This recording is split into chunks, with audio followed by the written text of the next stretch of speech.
বাস মালিক শেষটায় কন্ডাক্টরের ভূমিকা পালন করেও বাঁচাতে পারলেন না এই রুটটাকে। এত বছর ধরে যে গাড়িটা চালিয়ে আসছি, এটাই মানে আমার সৌভাগ্য।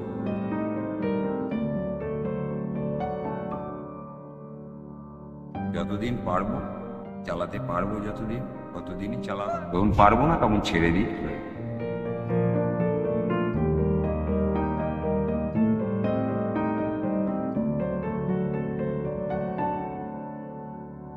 সালটা 1927। গঠন হয় শ্রীরামপুর বাস অ্যাসোসিয়েশন এবং এরই সাথে পথ চলা শুরু রুট নাম্বার 3-এর। শুরুটা শ্রীরামপুর থেকে বালিখাল অবধি একটি সীমিত পরিষেবার সাথে হলেও বালি ব্রিজ গড়ে ওঠার পর 1960 সালে এই বাস রুট বাড়িয়ে সংযোগ স্থাপন করানো হয় শ্রীরামপুর থেকে টালা ব্রিজের মধ্যে, যা পরে আবারও পরিবর্তন করে করা হয়েছিল শ্রীরামপুর থেকে বাগবাজার। যদিও জীবনকালের একেবারে শেষে এসে এই বাস চলেছিল কেবল শ্রীরামপুর থেকে দক্ষিণেশ্বরের মধ্যে।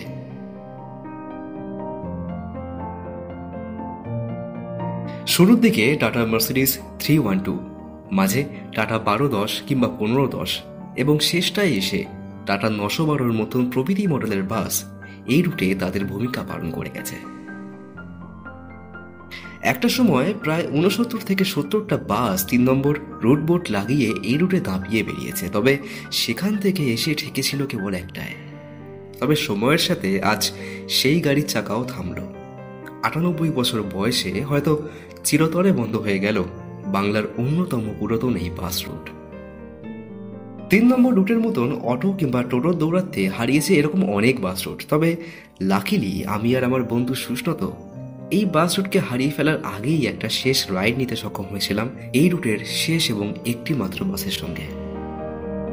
নমস্কার, ইটস হাইওয়ে টাইম পরিবার। আজকে as per the thumbnail and title আমরা শেষবারের মতন হয়তো সফর করতে চলেছি রোড নাম্বার 3-এর সঙ্গে শ্রীরামপুর থেকে দক্ষিণেশ্বর পর্যন্ত।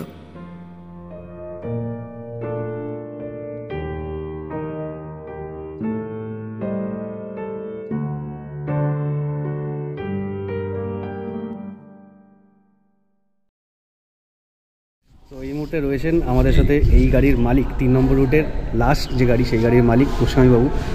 যেহেতু আপনার নামটা পুরো বলুন একবার। আমার নাম সুদীপ গোস্বামী। তো এই 3 নম্বর রুট এত বছর ধরে যে চলে আসছে, আর এখন লাস্টে গিয়ে একটাই গাড়ি 4675, আপনার গাড়ি লাস্ট গাড়ি। তো সেই হিসেবে মানে এত বছরের যে জার্নি, তা আপনার কি বক্তব্য রয়েছে যে এত বছর ধরে যে এখন একটা গাড়িতে রয়েছে route? এত বছর ধরে যে গাড়িটা চালিয়ে আসছি, এটাই মানে আমার দিক দিয়ে বলবো যে কি বলি, সৌভাগ্য যে আমি চালাতে পারছি। বাকি মালিক যেখানে বাকি route মালিক ছেড়ে দিয়েছে, গাড়ি বিক্রি করে দিয়েছে, বিক্রি করে দিই, গাড়ি রিপ্লেসমেন্ট নেয়নি, আপনি এখনো চালাচ্ছেন? এখনো চালাচ্ছি। যতদিন পারবো চালাতে পারবো, যতদিন ততদিনই যখন পারবো না তখন ছেড়ে দিই। আচ্ছা, আর শ্রীরামপুর থেকে রুট ছিল বাগবাজার, বাগবাজার, সল্লেকও রুট ছিল একসময়, এখনো আছে, এখনো রয়েছে রুট, এখনো এক্সিস্ট আছে গাড়ি, গাড়িতে এখনো রুট রয়েছে। কিন্তু দক্ষিণেশ্বর অব্দি চালাচ্ছেন কেন? দক্ষিণেশ্বর অব্দি চালাচ্ছি একখানা গাড়ি fast food. Serampore to Bagbazar যেতে গেলে যে সময়টা লাগবে, সেই সময়টা অনুযায়ী এইখানে শ্রীরামপুর টু দক্ষিণেশ্বর বালিখাল অব্দি কোনো গাড়ি নেই। পরিষেবা দেওয়ার জন্য মানুষকে, সেই হিসেবে শ্রীরামপুর টু দক্ষিণেশ্বর চালা, তাতে অনেক লোকের উপকৃত হচ্ছে। আর ডেইলি ফিক্স প্যাসেঞ্জার এখন ডেইলি ফিক্স প্যাসেঞ্জার আছে, তারাই যাতায়াত। একটু সময়সূচিটা বলে দিন। সময়সূচি হচ্ছে সকালবেলা 8:40 আমরা এখান থেকে ছাড়ি এই স্ট্যান্ড, আবার ওখানে 10:05 ছাড়ি দক্ষিণেশ্বর থেকে, মানে ওই যেটা আলমবাজারে, যেটা আলমবাজারে ওই বিএসএফ ক্যাম্পের সামনে ওখান থেকে আমরা ছাড়ি। আবার শ্রীরামপুরে চলে আসি, শ্রীরামপুর থেকে ছাড়ি আমরা 11:30 আমরা ছাড়ি সেকেন্ড, আর ওখান থেকে 1টার ভেতর আমরা ছেড়ে চলে আসি গ্যাপটা থেকে। আচ্ছা, আর দুপুরের দিকে এখান থেকে 3:30 নাগাদ আমরা ছাড়বো, গ্যাপ থেকে 3:30 ছাড়বো, ওখান থেকে 5:15 ভেতর আমরা ছেড়ে বেরিয়ে চলে আসবো। আচ্ছা, আবার 6:30টার সময় এখান থেকে ছেড়ে আমরা যাবো 7:40 থেকে 45-এর ভেতর, ওখান থেকে আবার ছেড়ে আমরা শ্রীরামপুর চলে আসবো। আচ্ছা, এখন মিনিমাম ভাড়া তো 10 টাকা, ম্যাক্সিমাম ভাড়া কত রয়েছে? ম্যাক্সিমাম ভাড়া শ্রীরামপুর থেকে দক্ষিণেশ্বর 20 টাকা। 20 টাকা ভাড়া রয়েছে। আচ্ছা, আর যেটু আরেকটা জিনিস এটা জিজ্ঞেস করার ছিল যে পরিষেবা সোম থেকে শনি চলছে, রোববার বন্ধ রয়েছে। রবিবার বন্ধ রয়েছে, যেহেতু আমরা দুজনে কাজ করি, ছুটি তো সব লোকের দরকার নিশ্চয়ই, একটা দিন, নিশ্চয়ই। সেই হিসেবে বন্ধ রয়েছে। আর আমরা তো সবাই জানি যাবতীয় যে কারণ যার জন্য 3 নম্বরের আজ এই পরিস্থিতি। একমাত্র পরিস্থিতির কারণ হচ্ছে টোটো, এত টোটো, অটো, শর্ট প্যাসেঞ্জার এখানে নেই। আচ্ছা, একদম শর্ট প্যাসেঞ্জার পাওয়া যায় না, এই কারণেই বাসটা কিন্তু চলছে না। যদি আচ্ছা। আজকে টোটো অটো মানে গলির ভেতর ঢুকে যায়, তাহলে আবার পুনরায় 3 নম্বর বাস চালু হবে।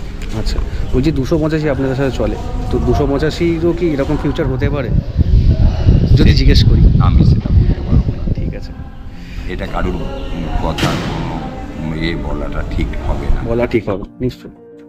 তো আপনি যতদিন দিতে পারবেন সার্ভিস ততদিন 3 নম্বর চলুন, 3 নম্বর চলুন।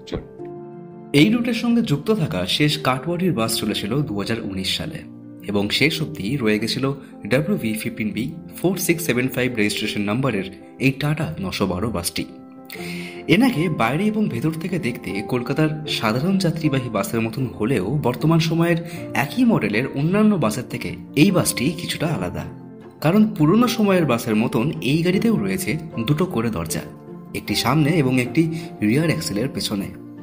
যদিও যাত্রী সংখ্যা অত্যন্ত কম থাকায় ব্যবহার করা হতো কেবল সামনের দরজাটিকেই।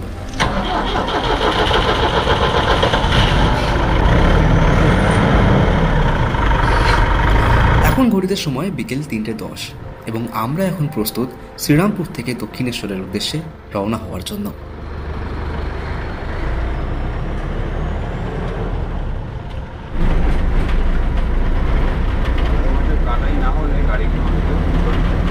বাস ছাড়ার বেশ কিছুক্ষণ অবধি গাড়িতে একটি মাত্র যাত্রীও হয়নি।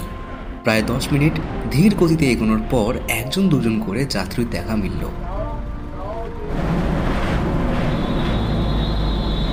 অবশেষে হাতে গোনা কয়েকজন যাত্রী নিয়েই আমাদের বাস চলতে থাকলো তার গন্তব্যের উদ্দেশ্যে।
লাস্টে আমি একটাই কথা বলবো যে আমাদের সরকারের উচিত এই টোটো কিংবা মোটর ভ্যান জাতীয় ভেহিকেলগুলোর উপরে একটু লাগাম লাগানো। কারণ একমাত্র যে বাস রুট বন্ধ হয়ে যাচ্ছে বলেই আমি এই কথাগুলো বলছি না, বিকজ অনেক জায়গায় কী হয়, আমাদের বিশেষ করে হাইওয়েতে যেখানে টোটো অ্যালাউই নেই, সেখানে রাত্রিবেলায় অনেক টোটো এরকম চলাফেরা করে, যেই ক্ষেত্রে এরকম শীতকালে বিশেষ করে ফগি সিচুয়েশনে মানে দেখো, ফার্স্ট অফ অল কিছু কিছু টোটোর পেছনে ব্যাক লাইটই থাকে না, এবং যেই সমস্ত ড্রাইভাররা এইসব ভেহিকেলগুলোকে অপারেট করছে তারা জানেই না যে লুকিং গ্লাস কী করতে দেওয়া হয়, মানে লুকিং গ্লাস দেখে যে গাড়ি ডান দিক বা বাঁ দিক ঘোরানো উচিত, তারা এই ব্যাপারে অবগতই নয়।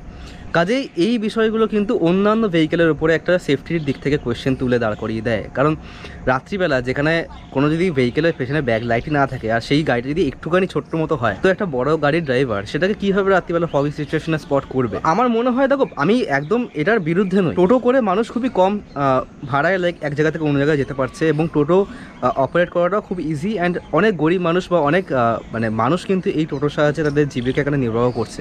আমি বলছি না যে একদম বন্ধ করে দাও বা কিছু, বাট কিছু কিছু একটা জোন করে দেওয়া উচিত টোটোর জন্য স্পেসিফিকলি, যেখান থেকে মানে এই জোনের বাইরে টোটোকে যাওয়া অ্যালাউ করাটা উচিত নয় আমার মনে হয়। কারণ এখন এত টোটো হয়ে গেছে, মানে আমাদের কলকাতায় তো বাদ দাও, শিলিগুড়িতে যখন যাবে না, শিলিগুড়িতে বাস স্ট্যান্ড বলো বা পাড়ার মধ্যেও ওখানে এত টোটো, মানে মানুষ কম টোটো বেশি, এরকম একটা ব্যাপার হয়ে গেছে।